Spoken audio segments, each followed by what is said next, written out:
Tendríamos que hablar antes primero de una guionista llamada Diane Thomas. Diane Thomas era una señora que se dedicó a hacer películas y guiones. Y lo que hacía era enviarlos a los estudios para ver cuál era el que lo cogía. Escribió un guión llamado Romance in the Stone. Este guión, más o menos una historia de aventuras, que lo escribió en el año 1977.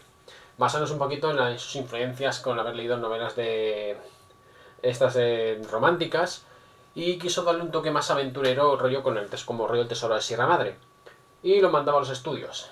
Esta señora, mientras, pues consiguió que precisamente a 20th Century Fox recibió el guión, les interesó y la contrataron le compraron su guión. Esta guionista, además, años después intentó colaborar con muchos directores, incluidos el mismísimo Steven Spielberg, que le contrató e incluso le hizo un guión para una película llamada Para Siempre, la de Always. La pobre falleció en el año 1985. No llegó casi a terminar ni a ver una de sus películas terminadas. Así que fue una guionista fugaz, en la más tuvo un guión póstumo que fue el que le indicó Steven Spielberg en el 89. Era interesante. ¿Por qué estoy contando toda esta chapa tan absurda? Porque esta guionista escribió un guión que es el que vamos a analizar de la película, que es el Tras el Corazón Verde, una película del año 1984, dirigida por un desconocidísimo Robert Zemeckis y protagonizada por Kathleen Turner y Michael Douglas y Danny DeVito. Una película de aventuras en la que una escritora, Joan Wilder, escritora de novelas románticas, pues descubre que su hermana ha sido secuestrada, su cuñado falleció y le mandan póstumamente una especie de mapa. Ella tiene que bajar a Colombia a rescatarla y a ver lo que ha ocurrido, y se involucra en una especie como de búsqueda de un tesoro y una especie de villanos de por medio que intentan pues quitarle ese tesoro que están buscando. Y ahí conoce al personaje de Jack Colton, encarnado por Michael Douglas, que le ayudará en la aventura.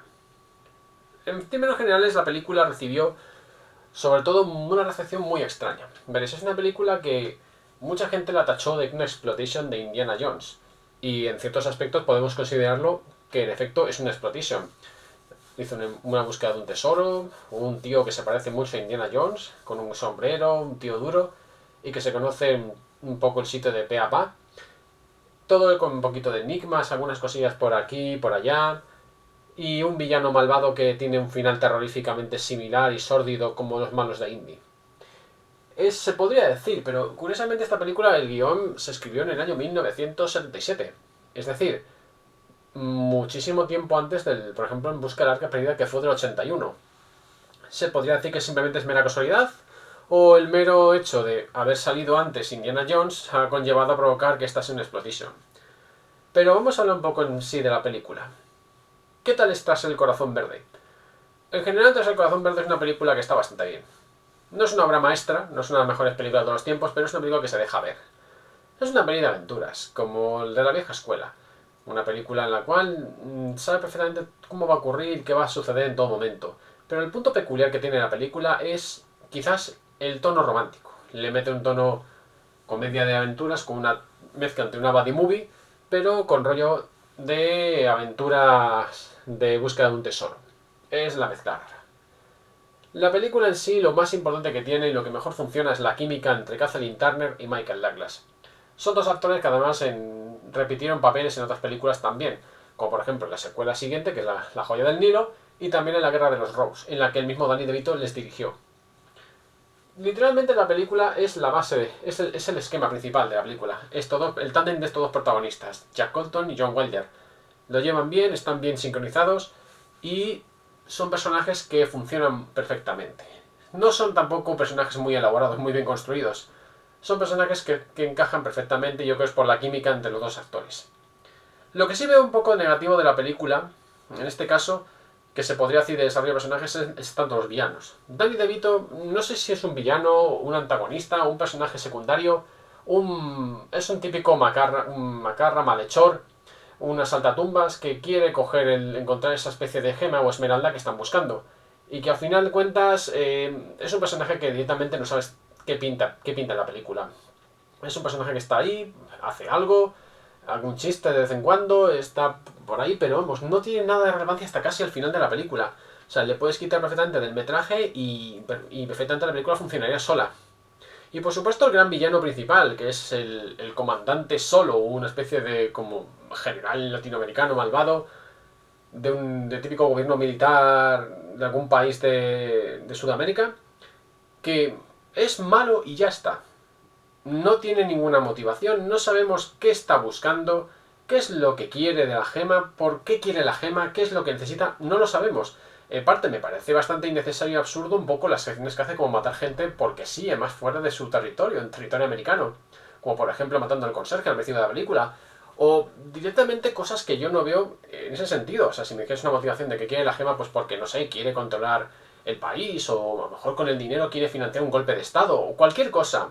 Pero queda meramente en nada. Es un malo malvado y ya está. Es un típico malo genérico que te puedes encontrar en una película de opereta. Literalmente es un malo de opereta que no sabemos qué pinta ahí. Eso sería más o menos la pega que tienen los personajes. Y la historia como tal. Como dije antes, la historia es muy predecible. El único punto positivo que tiene es la originalidad en intentar meter a un personaje femenino que la acompaña, igual que Marion, pero esta vez la protagonista es ella, no es Indy. No es el Indy del Economato, que es Michael Douglas. Y más o menos es que hace el internet la que intenta llevar un poco la voz cantante, pero a fin de cuentas Michael Douglas es Michael Douglas y muchas veces en algunas escenas pues él se lo come todo. Pero vamos, lo más importante de la película, que es lo que diríamos como funciona de la historia, es que es muy predecible. Quizás ese es su punto tanto positivo como negativo. De lo predecible porque es una película en la cual no se anda con chiquillas. Robert Zemeckis directamente va a lo que quiere contarte. Una película que va de punto A a punto B sin ningún tipo de florituras y sin jaleos. Intenta más o menos alargar un poco las escenas románticas y desarrollo de los personajes, pero vamos, son escenas que, en mi humilde opinión, están ahí de relleno. Es una película en la cual le puedes haber quitado toda esa parte del principio y dejabas el final como estaba y quedaba igual o mejor incluso la película. Lo que sí quiero decir de esta película de Tras el Corazón Verde, era una película que me interesaba ver, sobre todo por todo lo que estaba detrás. Una película que además el estudio no confió nada en ella. Y en lo que además, pues una película que costó aproximadamente unos 20 millones escasos, y la película recaudó unos 89 millones, si no me equivoco, por todo el mundo. Lo cual conllevó a ser un éxito y la creación inmediata de una secuela, que eso ya en otro vídeo lo comentaremos. Lo que sí quiero decir que esta película es una película que en la que mismamente, incluso el mismo Robert Zemeckis, el estudio no confiaba nada en esta película para nada, y en el mismo Zemeckis lo intentaron ocultar. O sea, le intentaron directamente ni siquiera darle algún proyecto, o los futuros proyectos que tenía Zemeckis ni siquiera le quisieron mencionar. Y en ese caso pues, ocurrió el efecto contrario, en el cual gracias a esta película el mismo Zemeckis pudo conseguir hacer el año siguiente la película de Regreso al Futuro. Algo bastante interesante que se podría decir. Que fue esta película que le catapultó entre comillas a la fama, porque le funcionó bastante bien. En conclusión, Tras el Corazón Verde es una película de aventuras que está bastante bien. Es sinceramente una peli de aventuras muy simpática. Si la encontráis la podéis ver un día para echar a la tarde. Es la típica peli, como yo siempre digo, que te la ponían después de la sobremesa y la veías con la familia. Es simpática, es entretenida, no busca nada más que entretener. Y yo creo que esa es una de sus grandes virtudes. La valoración final que voy a darle a Tras el Corazón Verde es de un 7/10. Una película de una exploitation de Indiana Jones muy simpática, entretenida y que, pues, tiene puntos muy positivos a valorar.